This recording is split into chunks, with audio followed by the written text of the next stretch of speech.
હમણાં ખેડૂત ભાઈઓ વરસાદની રાહમાં છે. વરસાદ થયો નથી અને પાકમાં મૂંઝાઈ રહ્યો છે. ત્યારે હવે વરસાદ અંગે જોઈએ તો તારીખ 20 સુધીમાં રાજ્યના જુદા જુદા ભાગમાં હળવા ભારે વરસાદની ઝાપટા પડવાની શક્યતા રહેશે. પરંતુ જ્યાં સુધી વીજળી ન થાય ત્યાં સુધી સારો વરસાદ પડે નહીં. વીજળી વરસાદનો માર્ગ બતાવે છે અને જ્યાં સુધી વીજળી ના થાય એટલે વીજળી વિનાના મેઘો વરસતા નથી. અષાઢ સુદ બીજની વીજળીના વાવડ મળ્યા નથી. અષાઢ સુદ પાંચમની વીજળી હવે જોવાની રહી અને અષાઢ સુદ પાંચમની વીજળી ના થાય પછી નોમની જોવાની રહી. એટલે વીજળી થવી જોઈએ તો જ પછી વરસાદનો માર્ગ મળે. પરંતુ બંગાળના ઉપસાગરના વહન, અરબ સાગરના ભેજના લીધે, સાયક્લોનિક સર્ક્યુલેશન થવાની સંભાવનાના લીધે તારીખ 20 પછી 21 તારીખથી હવામાનમાં મોટા પલટા આવશે અને તારીખ 25 સુધીમાં મધ્ય ગુજરાતના ભાગો, વડોદરાના ભાગો, અમદાવાદના ભાગોમાં કેટલાક ભાગોમાં ભારે વરસાદ પડશે. કેટલાક ભાગમાં ભારે વરસાદની ઝાપટા પડવાની શક્યતા રહેશે. આ ઉપરાંત લગભગ મહીસાગરના ભાગો અને પંચમહાલના ભાગોમાં પણ વરસાદ પડવાની શક્યતા રહે છે. કોઈ ભાગમાં ભારે વરસાદની ઝાપટા પડી શકે. આ ઉપરાંત ઉત્તર ગુજરાતના મહેસાણા વગેરે ભાગો, સાબરકાંઠાના ભાગો, અરવલ્લીના ભાગોમાં અને પૂર્વ ગુજરાતના ભાગોમાં પણ વરસાદ પડવાની શક્યતા રહેશે. કેટલાક ભાગમાં ભારે વરસાદની ઝાપટા પડી શકે. આ ઉપરાંત કચ્છના ભાગોમાં પણ ભારે વરસાદની ઝાપટા પડી શકે.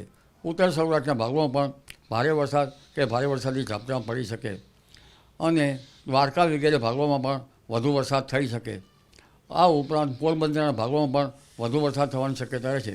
જામનગરના ભાગોમાં પણ વરસાદની વહનથી વરસાદ થવાની શક્યતા રહે છે. કેટલાક ભાગમાં સારો વરસાદ થઈ શકે.